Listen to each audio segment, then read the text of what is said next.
Muito bem, tá aí o Ramon Dias falando. Arnaldo, é meio que o Dr. Jekyll e o Mr. Hyde. Fala, Casão. Só uma coisinha rápida. Desculpa, Claro. Arnaldo, é muito rápido. Não, tranquilo. O treinador vê os jogadores todos os dias, quando treina de manhã e de tarde.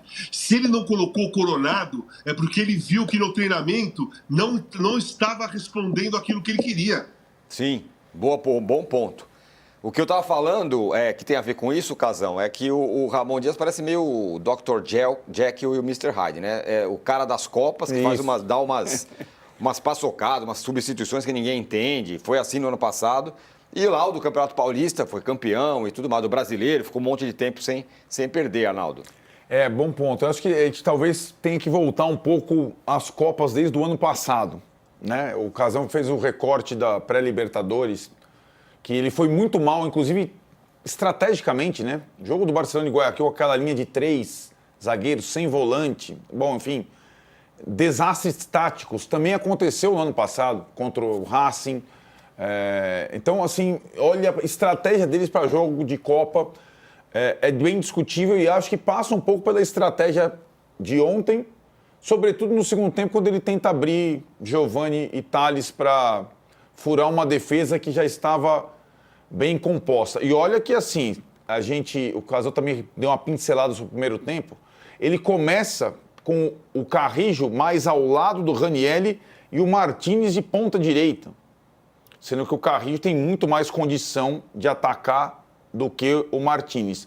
Quando ele toma o primeiro gol, ele chama o Martínez e inverte. Põe o Martínez do lado do Ranieri, mais com o volante pelo esquerdo, e solta o Carrillo no corredor. E o Carrillo deitou e rolou no corredor. Meteu a bola na cabeça do Ranieri. E aí, no segundo tempo, ele tira o Carrillo do corredor. Põe o Carrillo do lado do Ranieri e põe o Giovani na ponta. Então, eu acho que em termos de estratégia, ele foi mal de novo numa Copa. Mal de novo, né? Esse é o ponto tático, digamos assim, que também passa pelo Coronado, que é o meia do elenco para uma eventualidade no Garro. Ano passado, o Coronado, vamos voltar também, Ramon Dias já era o técnico, o Coronado era o meia titular na Sul-Americana, o Corinthians não dava importância para a Sul-Americana.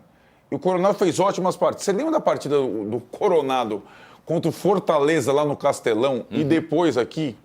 Na Sul-Americana, o Ramon Dias usava a equipe B, porque ele não estava dando bola, e o Coronado era o titular, enquanto o Garro era o titular no Brasileiro. E aí, na hora que foi para a semifinal da Sul-Americana, o que faz o Ramon Dias? Não, Coronado, você senta, eu vou com o Garro agora, porque agora nós podemos ganhar. E aí deu uma bloqueada. O Coronado, primeiro que foi um jogador meio imaginário, né? Ninguém tinha visto muito ele jogava na Liga Árabe um tempão. A condição física dele, a idade, de fato, ele não suporta uma sequência de jogos. Ele se contunde várias vezes. O Casão acabou de falar, ele estava contundindo na hora importante, na hora que precisava dele, estava contundido no Paulista. Agora ele é o único meia do elenco. Então, ou o Corinthians sem o Garro, e agora sem o Garro, você falou, o Zubeldia não sabe quando o Lucas volta. E o Garro, alguém sabe? Tratamento alternativo então, na Espanha. O Corinthians, aí, essa é a questão, não é só para o próximo jogo, o próximo, até junho. Ou o Corinthians desenvolve uma outra forma de jogar, ou coloca nos jogos em casa, quando precisa propor mais jogo, o Coronado, mesmo que ele não seja uma sumidade, ou ele vai ter um grande problema. No gol também é uma grande distinção, o Casão está certo. Aí eu vou para o segundo fator, além do tático e da ausência dos titulares. O Corinthians, com todo o respeito, é muito grande para achar que o ano acabou ganhando o Paulista sobre o Palmeiras. E o Corinthians tratou o ano dessa forma. Todo mundo no Corinthians. Todo corintiano. Então acabou o Paulista, o Garro, eu não tenho mais condição, eu preciso parar. Hugo, eu senti a coxa, eu preciso parar. A torcida foi proibida de entrar com tudo lá no bandeira, instrumento, porque no Paulista ela se queimou, literalmente. Ela acabou com o jogo com o Rojão. Foi uma coisa meio de fim de ano, né? Fim de ano. O ano está começando, gente. Faltam 9 meses para acabar o ano. Né? E o Corinthians, na Sul-Americana, ele praticamente jogou fora. Porque o outro time bom da chave, o América de Cali, ganhou fora. Então, o Sul-Americano, praticamente vinagre, para você perder do Huracan em casa. Aí você tem o Brasileiro e a Copa do Brasil. Vamos ver, não dá para viver atualmente, pode ser o rival das galáxias, o Palmeiras. A fila, não sei quanto. Não dá para viver de estadual na temporada para nenhum time grande do país. Ainda mais o time que tem a terceira folha de pagamento do país, né? O Corinthians é disparado o time mais valioso da Copa Sul-Americana. Seguido pelo Cruzeiro lá atrás, em termos de valor de elenco, custo de elenco. O Corinthians seria já um dos times mais valiosos da Libertadores. Então o Corinthians não montou elenco para ganhar o Paulistinha, com todo o respeito, né? Montou elenco para ganhar o Paulistinha do Palmeiras e para ser um time protagonista. E não isso aí, né? Então, a partir do jogo do Vasco, no final de semana no Brasileiro, o Corinthians tem que começar a lutar pela ponta do Brasileiro. Até pensando que os rivais principais vão jogar o Mundial lá na frente, o Corinthians não vai. Não vai dar para se contentar com o título estadual, porque no final do ano ninguém lembra. Foi assim com o Palmeiras no ano passado, foi assim com o São Paulo lá do Crespo. O Crespo caiu, tirou o São Paulo de uma fila maior que a do Corinthians contra o Palmeiras, do Abel, e caiu depois.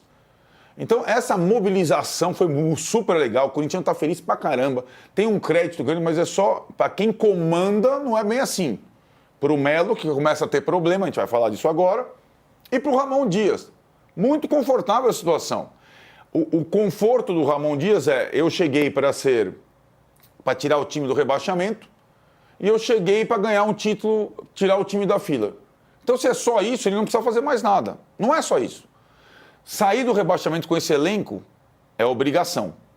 E jogar pelo título paulista também.